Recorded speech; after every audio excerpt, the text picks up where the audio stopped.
नाज़रीन ग्रामी, अभी ज्यादा देर नहीं गुजरी जब इसराइल इस कोशिश में रहता था कि किसी सूरत सऊदीया के साथ इसकी दूरियां कुर्बतों में बदल सके। लेकिन ट्रंप अमेरिका में नाकाम क्या हुआ कि आज सऊदीया खुद इसराइल को एक पनागाह की सूरत इस्तेमाल करने के लिए आमादा ताउन नजर आने लगा है, जिसकी एक मिसाल गुज़श्ता दिनों एक इसराइली त्यारे को सरजमीन हिजाज की फिजाएं इस्तेमाल करने की शक्ल में सामने आई, जिसके बाद इसराइल के कसीरुल इशात अखबार ने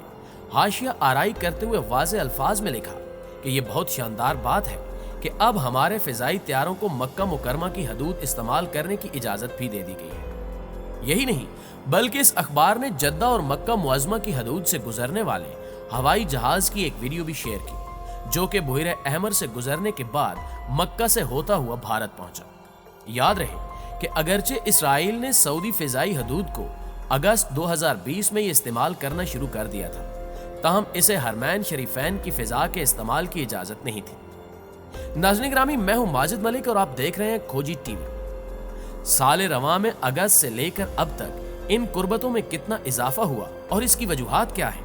इन सब को आज हम ज़ेरे नज़र वीडियो में ज़ेरे बहस लाते हुए ये जानने की कोशिश भी करेंगे कि आखिर इस सफ़र की मंजिल क्या है। लेकिन इसकी तफसीलात में जाने से कबल हस्बे रिवायत हम दोस्तों से दरखास्त करेंगे कि वो हमारी इस वीडियो को लाइक करने के साथ साथ दीगर अहबाब के साथ शेयर भी जरूर कर दें ताकि हमारी हौसला अफजाई भी मुमकिन हो सके। मुअज़्ज़िज़ ख़वातीन व हज़रात, सच तो यह है कि अरबों की तबाही का सफ़र सदियों पहले उस वक्त ही शुरू हो गया था जब बदकिस्मती से मलूकियत को खिलाफत का लिबादा पहनाने की बेवकार कोशिश की गई थी, और फिर बनु उमैया के 100 साल के बाद बनु अब्बास की बादशाहत का आगाज हो गया। लेकिन उस वक्त तक इस्लाम से बगावत सिर्फ दरबार शाही तक महदूद थी और मुआशरती सतह पर कवानीन इस्लाम का ही राज था, सो भरम किसी हद तक कायम रहा। लेकिन जब बनु अब्बास के 8वें खलीफा मुतासम बिल्ला के बाद दरबार खिलाफत में तुर्कों का अमल दखल हद से बढ़ गया तो दस्ते कुदरत खुद हरकत में आया और मंगोलों के हाथों बगदाद की वो तबाही तारीख के सीने पर सब्त हुई जिसकी वाहिद मिसाल सिर्फ बनी इसराइल की उस इबरत अंगेज दास्तान में मिलती है, जब यज़दगर्द ने यरूशलेम की ईंट से ईंट बजाते हुए ना सिर्फ हैकले सुलेमानी को तबाह किया बल्कि लाखों यहूदियों के कत्ल के बाद ताबूत सकीना भी अपने साथ ले गया। और फिर 13वीं सदी में एक दफा फिर फितरत को मुसलमानों पर रहम आया और सल्तनत उस्मानिया कायम हुई और तुर्क सल्जूकियों ने 650 साल तक 3 बरआज़मों पर हुकूमत की। लेकिन बिल आखिर 20वीं सदी के अवाइल में यह सूरज भी गरूब हो गया, जिसके नतीजे में ना सिर्फ बाकी दुनिया का नक्शा तब्दील हुआ बल्कि अरब रियासतें भी वजूद में आई, जबकि हिजाज मुकद्दस का इलाका कई शैतानी चालों के बाद आले सऊद के हिस्से में आ गया, जो कि अब तक तेल की दौलत पर लज्जत दुनिया को समेटने में मशगूल रही। मुअज़्ज़िज़ दोस्तों, दूसरी जंग अजीम भी किसी बड़े इनकलाब से कम न थी, जिसने 1945 के बाद न सिर्फ यूरोप को अमेरिका की गोद में फेंक दिया बल्कि 1948 में सरजमीन फ़लस्तीन पर इसराइल नामी एक यहूदी रियासत भी कायम कर दी गई और आखिरकार मुसलमान अर्ज़ मुकद्दस से मुकम्मल तौर पर महरूम हो गए। उस वक्त अगरचे यहूदियों की एक छोटी सी रियासत बज़ाहिर अरब मुसलमानों के लिए कोई बड़ा खतरा न थी, लेकिन जल्द ही ये अंदाजा हो गया कि ये ग्रेटर इसराइल के क़याम के लिए एक नुक्ता आगाज है, सो पूरी अरब दुनिया इसके खिलाफ डट गई। लेकिन जब 1962 में अरब इसराइल जंग, जिसमें तमाम अरब रियासतें इस यहूदी मुल्क के खिलाफ बरसरे बेकार हुई और उन्हें इसके बावजूद शिकस्त का सामना करना पड़ा, तो उस वक्त खुला कि मामला इतना सादा नहीं बल्कि बज़ाहिर अरब दुनिया के मुकाबले में खजूर की एक गुठली जितना वजूद रखने वाले इस मुल्क के पीछे पूरी दुनिया की मुक्तदर कुव्वतें खड़ी हैं। जबकि इस दौरान आले सऊद ने भी अपने इक्तदार को तूल देने के लिए अपना मुकद्दर अमेरिका के हवाले कर दिया, जिसके बाद न सिर्फ फलस्तीनियों पर मजालिम का एक ना खत्म होने वाला सिलसिला अब तक जारी है बल्कि हर गुजरने वाले दिन के साथ इसराइल की सरहदें बढ़ रही हैं। और नाज़रीन, अब तक पौन सदी गुजरने के बाद आलम यह है कि ये छोटा सा मुल्क ना सिर्फ आलमी मईशत पर काबिज हो चुका है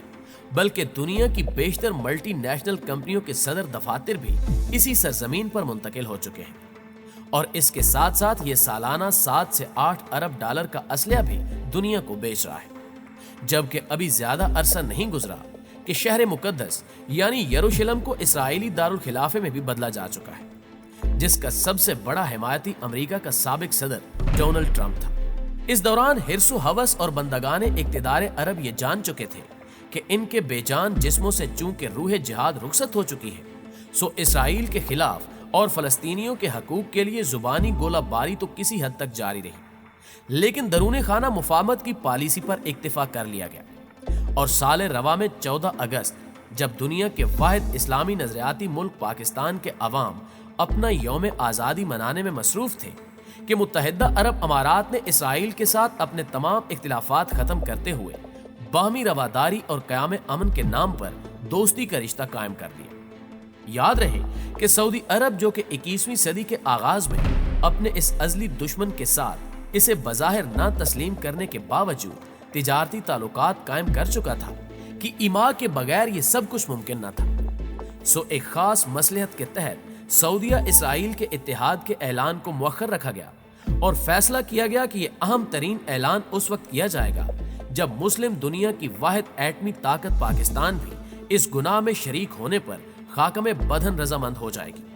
اور جیسا کہ آپ جانتے ہیں کہ اس دوران بحرین بھی اسرائیل کی امامت پر بیعت کر چکا ہے۔ ناظرین گرامی، اب ذرا موجودہ حالات کا جائزہ بھی لیں کہ گزشتہ چند ماہ سے پاکستان اور سعودی عرب کے تعلقات بھی نشیب و فراز سے گزر رہے ہیں، جس کے سبب ایران، جس کے سعودی حکومت امریکہ اور اسرائیل کے ساتھ تعلقات ہمیشہ ہی کشیدہ رہے، وہ آج پاکستان کے قریب آ چکا ہے،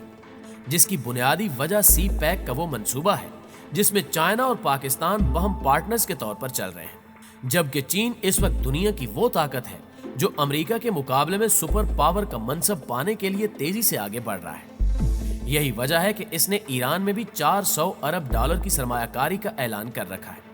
اور ظاہر ہے کہ مضبوط ایران نہ تو سعودی عرب کو ہضم ہوتا ہے اور نہ ہی امریکہ اور اسرائیل کے لیے قابل قبول ہے۔ سو منظر نامہ اب یوں بن چکا ہے کہ اگر خطے میں ایک جانب عرب دنیا اور بھارت امریکہ اور اسرائیل کے بلاک کا حصہ بن چکے ہیں، تو دوسری طرف پاکستان، ایران اور روس چائنیز بلاک میں جا چکے ہیں، جبکہ وسط ایشیا کی ریاستیں بھی اسی بلاک میں شامل ہونے کے لیے بےتاب ہیں۔ سو ایسے حالات میں جبکہ ایم بی ایس امریکہ میں اپنے گاڈ فادر ٹرمپ کی قیادت سے بھی محروم ہو چکا ہے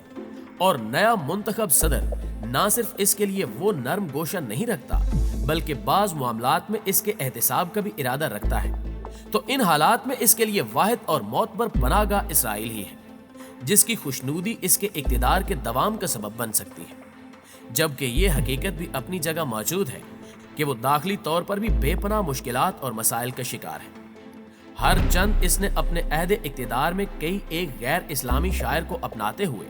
متبادل ذرائع انکم تلاش کرنے کی کوششیں بھی کی ہیں، لیکن اس کے باوجود سعودی معیشت تیزی سے نیچے گر رہی ہے، جبکہ اس کی نیابت بھی ابھی شاہی خاندان کی رضامندگی کی مرہون منت ہے،